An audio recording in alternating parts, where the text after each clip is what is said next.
The notion of a circular economy is one where we keep products, components, and materials at their highest value and utility in the economy.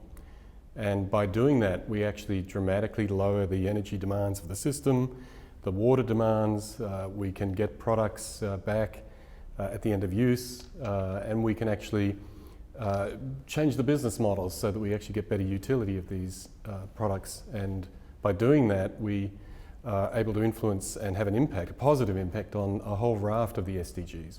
Production and consumption, reducing impact on negative externalities for water, for the oceans, for improved distributed economics in cities and in rural areas. And the circular economy looks at both technical materials and biological materials, so it also has positive impacts on things like restorative and regenerative agriculture, so food systems and natural habitats, and restoring the quality and the fabric of natural systems.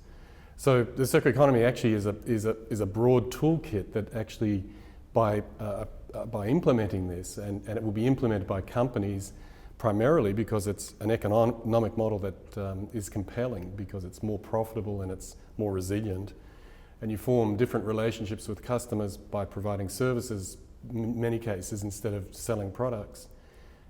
The circular economy therefore is an economic model that has positive coincidental benefits that cut across a whole lot of the SDGs.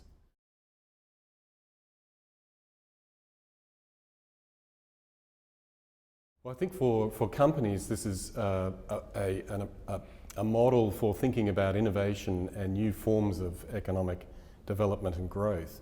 So companies need to do what companies do best. They need to innovate, develop markets, but these markets and these products and services are different from what we have today. They're not extractive, consumptive and wasteful. They're much more restorative and regenerative by design. So companies will do that naturally. Governments and governmental bodies need to enable these markets to work effectively, so provide regulation and apply the governmental tools to help these types of new approaches to emerge.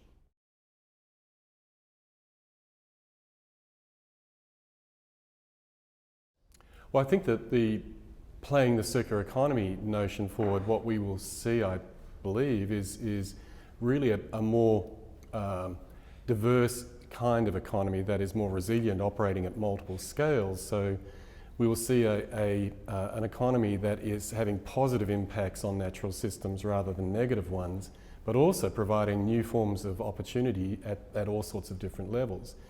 So I believe that if we think of systems like mobility or built environment or food systems, as we move to circular economic thinking, these will look vastly different in the future than they are today, and we'll see the role of digital technologies playing a huge part in enabling all sorts of different approaches to the delivery of the benefits of those sectors. So it's about meeting human needs in a different way that is not damaging to the natural capital and environment. It's one where we're actually restoring and regenerating that and creating these opportunities. So it will be a more resilient, a healthier, a system that's restoring itself rather than damaging itself. It's one that's growing positively rather than growing itself poor over time, which is what we're doing at the moment.